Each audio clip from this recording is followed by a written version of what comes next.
Welcome to Sunita রান্নাঘর। আজকে আমি আরেকটা রেসিপি নিয়ে চলে এসেছি, হাঁসের ডিমের রেসিপি।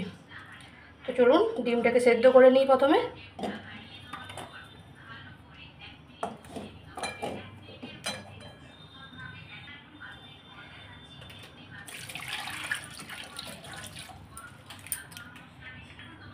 একটু অ্যাড করে দেবো নুন, এরপর ডিমগুলোকে ঢাকা দিয়ে সেদ্ধ করে নেব। ডিমগুলো সেদ্ধ হয়ে গেছে, আমি তুলে নিয়েছি। এগুলোকে ছাড়িয়ে নেব। কড়াইতে সরষের তেল গরম হতে দিয়ে দিচ্ছি।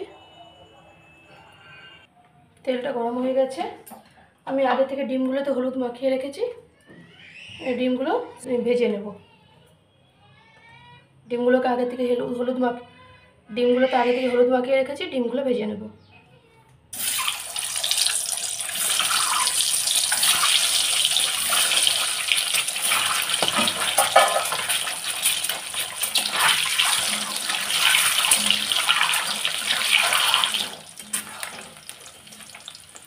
ডিমগুলো ভাজা হয়ে গেছে, এবার ডিমগুলো আমি তুলে নেব।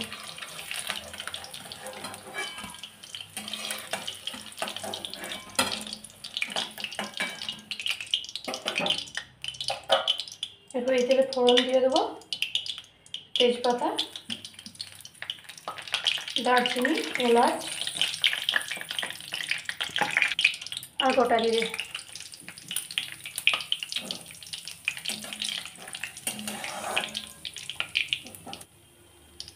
ফোড়নটা ভাজা হয়ে গেছে। রসুনগুলোকে আমি কুচি করে কেটে রেখেছি, এগুলো দিয়ে দেবো। পেঁয়াজকে আমি ছোটো ছোটো করে কেটে রেখে দিয়েছি, একটা বড়, ওটা দিয়ে দেবো।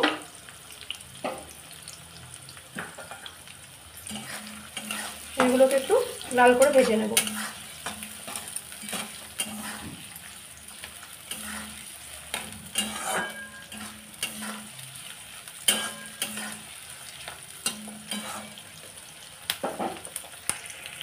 পেঁয়াজগুলো ভাজা হয়ে গেছে, এরপর দিয়ে দেবো আদার পেস্ট। এটাকে একটু ভেজে নেব। আদাটা ভাজা হয়ে গেছে, এরপর এটাতে দিয়ে দেবো ছোটো চামচে 1 চামচ হলুদ গুঁড়ো,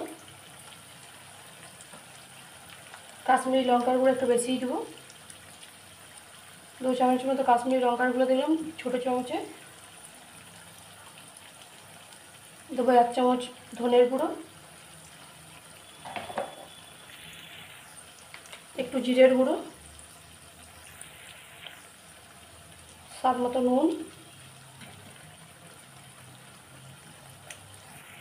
আর অল্প একটু লঙ্কার গুঁড়ো, রেড চিলি পাউডার।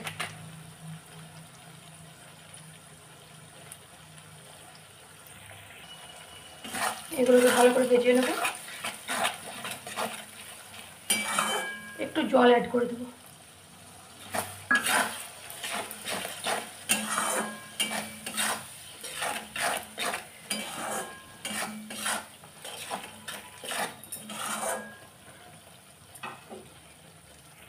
একটা টমেটোকে আমি কেটে রেখেছিলাম, সেটা দিয়ে দেবো।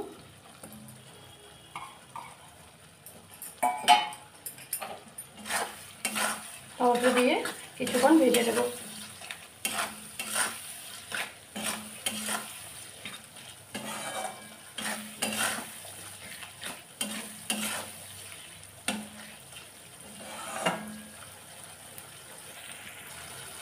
টমেটোগুলো সেদ্ধ হয়ে গেছে, এরপর গ্যাসের ফ্লেমটা লো করে অ্যাড করে দেবো আগে থেকে ফেটিয়ে রেখেছিলাম দইটা।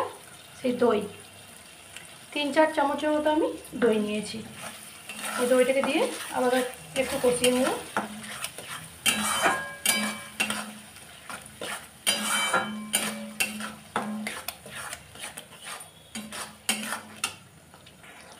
দইটা দিয়ে কষিয়ে নেওয়ার পরে দেখুন কি সুন্দর তেল ছেড়েছে।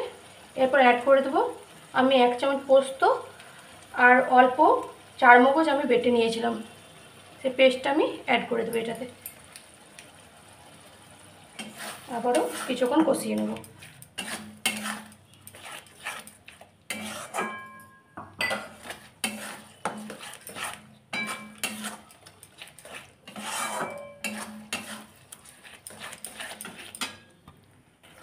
আর দিয়ে দেবো 2টো কাঁচা লঙ্কা,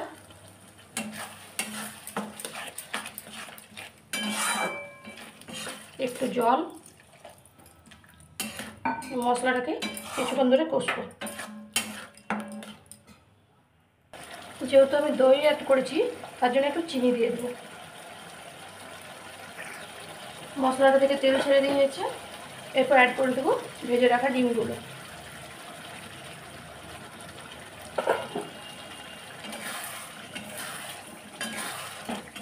ডিমগুলো দিয়ে একটু কষে নেব।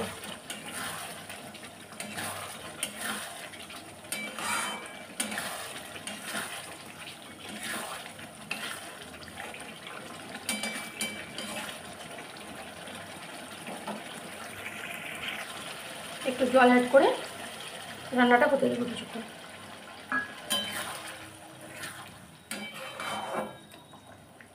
দেখুন কি সুন্দর কালার বেরিয়েছে। ঢাকনা দিয়ে রান্নাটা করে নেব।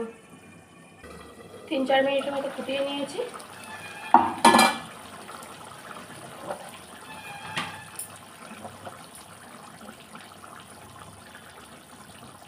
এরপর অ্যাড করে দেবো ছোটো চামচে 1 চামচ গরম মশলা,